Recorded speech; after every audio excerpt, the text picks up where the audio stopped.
कुछ क्षण के बाद जैसे श्री हरि का ध्यान उन्होंने किया और श्री हरि का ध्यान किया तो ऐसे वहां से क्या हुआ, श्री हरि का संदेश पहुंच गया।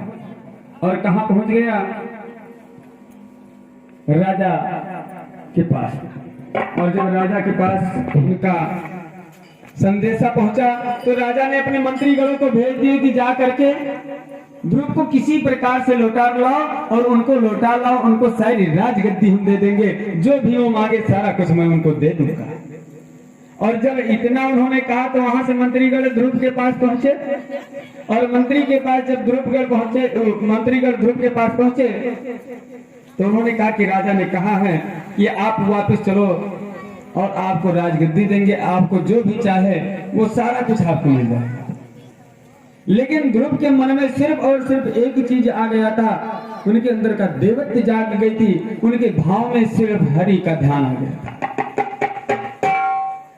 और जब श्री हरि का ध्यान आ गया था भाइयों, हम जिस दिन अपने आप को समर्पित कर देंगे तो उस दिन हमारे सारे मार्ग खुल जाएंगे।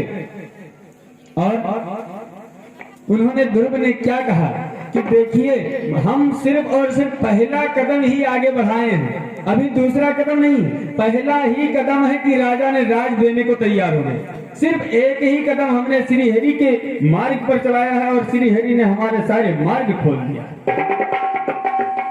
राज देने के लिए जो राजा ने, जो हमारे पिता ने, उनकी आंखों में आंसू आ गया और रोने लगे कि जिस पिता के गोद में मैं बैठने के लिए लालायित हो गया था, जिस पिता के गोद में मैं बैठ गया था और माता ने हमको धक्का मारकर पिता की गोद से नीचे उतार दिए, वही पिता आज हमको राज देने के लिए तैयार हो गया। क्या श्री हरि का कृपा भाइयों। लेकिन जब हम अपने मोह माया को त्याग करके श्री हरि का ध्यान जिस दिन कर लेंगे और जिस दिन हम अपने श्री हरि का ध्यान कर लेंगे तो दुनिया की सारी संपदाएं, दुनिया की सारी राजकाज आपके कदमों में।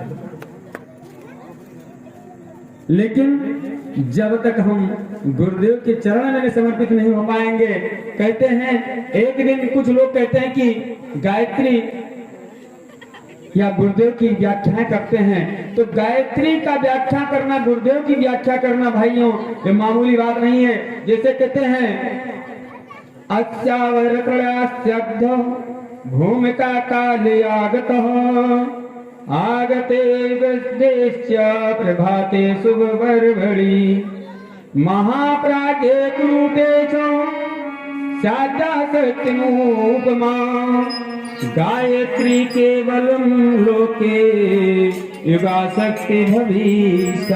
पूरे विश्व में गायत्री ही था और गायत्री ही है और गायत्री ही होगा।